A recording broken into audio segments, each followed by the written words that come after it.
Hello friends and welcome to our another part video. तो जैसे कि हम लोग फर्स्ट पार्ट में मतलब पिछले पार्ट में पढ़े थे यहाँ तक, तो अभी सेकंड पार्ट की बारी आ चुकी है। तो चलिए शुरू करते हैं। 11.2.1 Forms of Energy। Luckily, the world we live in provides energy in many different forms।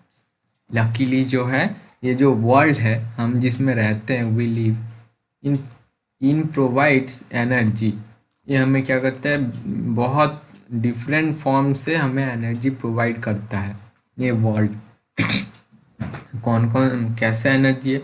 The various form of include mechanical energy, जैसे कि पोटेंशियल प्लस काइनेटिक एनर्जी को मैकेनिकल एनर्जी कहा जाता है। हीट एनर्जी, जैसे कि हीट एनर्जी हो गया, केमिकल एनर्जी हो गया, electrical energy and light energy. तो ये जो सारे एनर्जीज हैं ये सब हमें कहाँ से मिलते हैं ना, हम जिस वर्ल्ड में रहते हैं उसी से हमको ये मिलता है। तो इसके नीचे एक छोटा सा बॉक्स में कुछ दिया गया, चलिए पढ़ते हैं। थिंक इट ओवर, इसको सोचिए। How do you know that some entity is a form of energy? कैसे एक थोड़ा एंटिटी एक एनर्जी को फॉर्म कर सकता है? Discuss with your friends and teachers.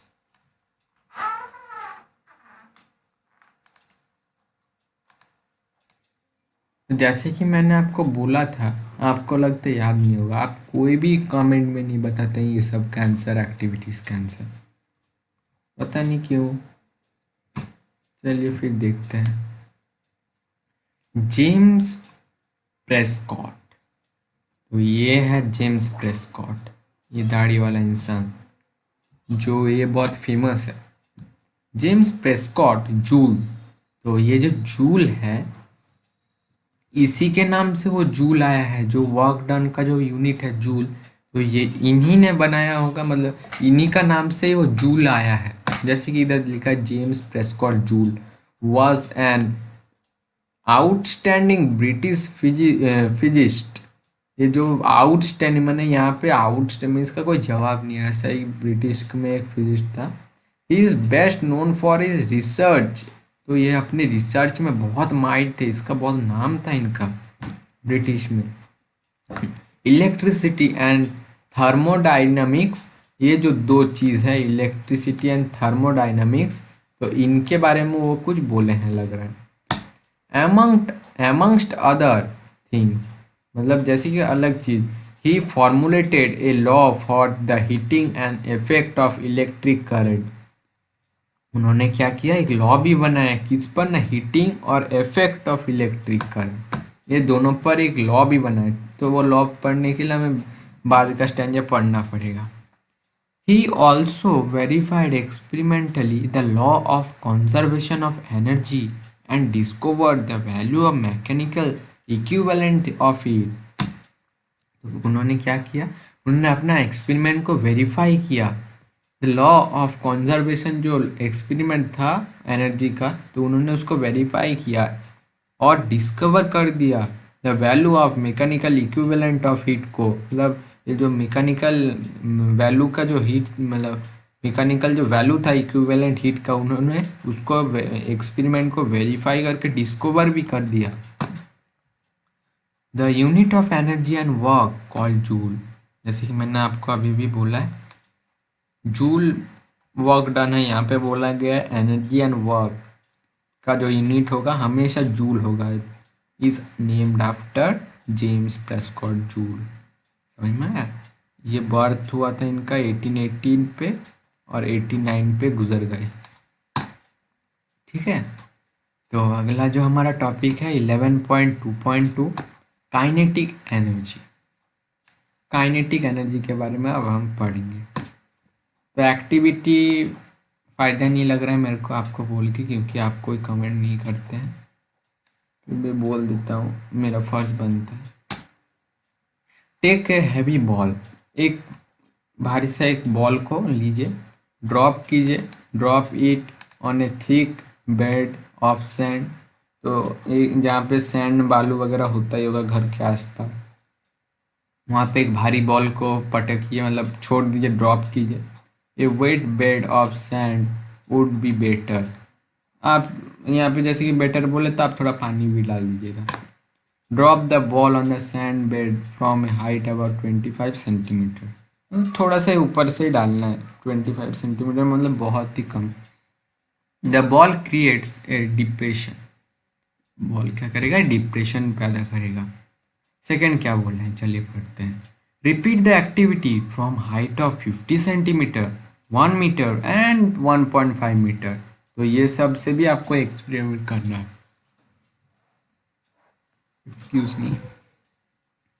Ensure that all the depression are distinctly visible। आपको दिखना भी चाहिए। Mark the depression to the indicate of height from which the ball was dropped। Mark भी करना है। Compare the depth। डेप्थ को भी नापना है आपको।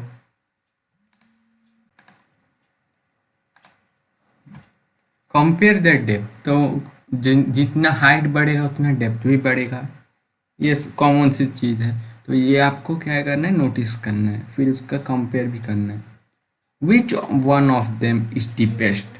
तो ऑब्वियसली ये 1.5 मीटर, जितना हाइट होगा उसका मतलब उतना फोर्स भी बढ़ेगा, डाउनवर्ड ग्रेविटेशनल फोर्स है, तो उतना डीपेस्ट जाएगा। तो इसका आंसर तो मैंने बोल ही दिया है। Which one is the shallowest. Why shallowest 25 centimetre, as it compared to the 1.5 meter it is less height, then force will be obviously low। तो ये रहा इसका answer. What has caused the ball to make a depth dependent। ये मैं नहीं बताऊंगा, ये आपको करना ही है। Discuss and analyze। Activity 11.7 set up the apertures as shown in 11.5। तो उसी को ही देखते हैं, वहीं पे पढ़ने से पता चल जाएगा। हाँ, the trolley moves forward, hits a wooden block, fix a stop। मुझे नहीं लगता इसको पढ़ के कोई फायदा होगा, ये आप पढ़ लेना। अगर आपको लगता है तो मैं फिर से एक वीडियो बनाने के लिए तैयार हूँ, इसके ऊपर 5-6 मिनट का।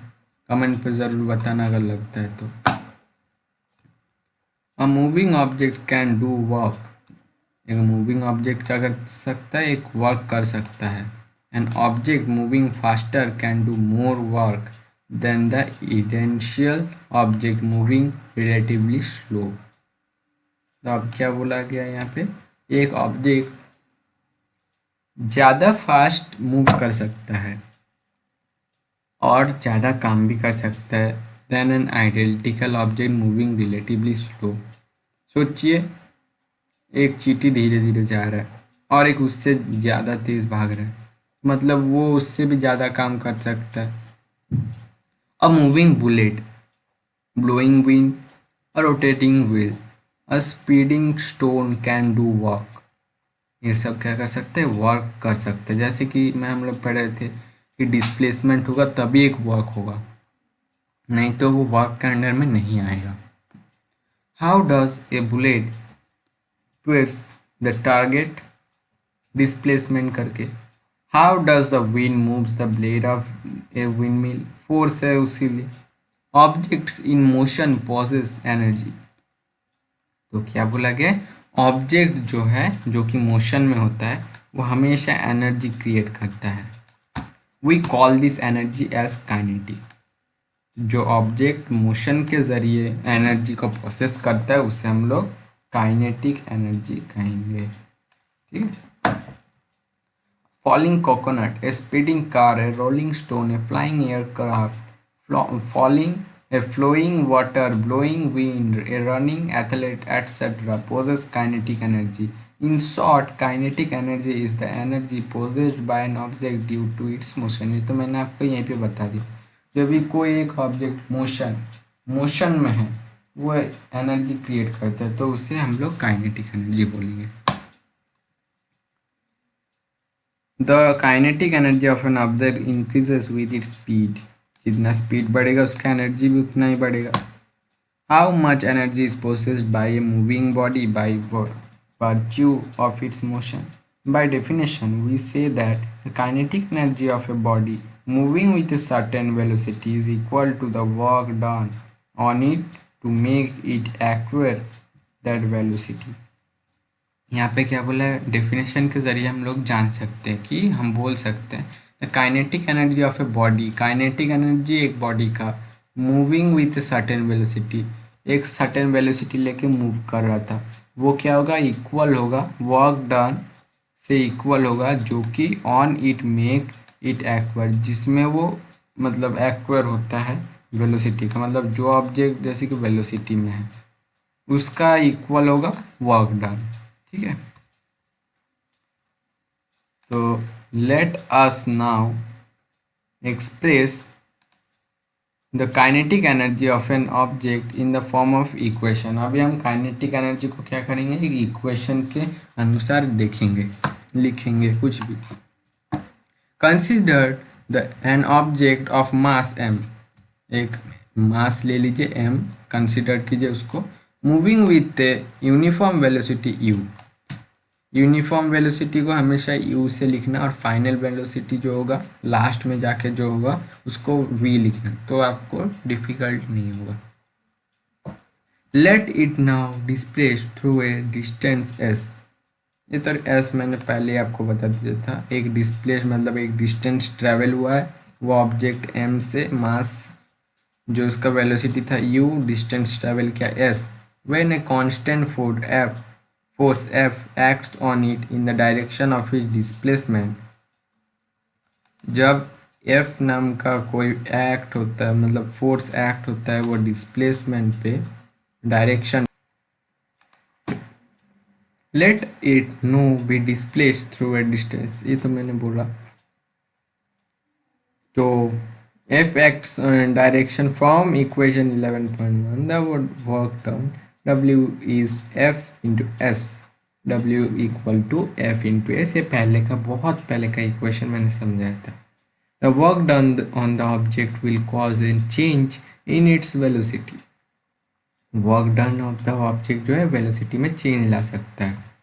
Late its velocity change from u to v, let a be the acceleration produce.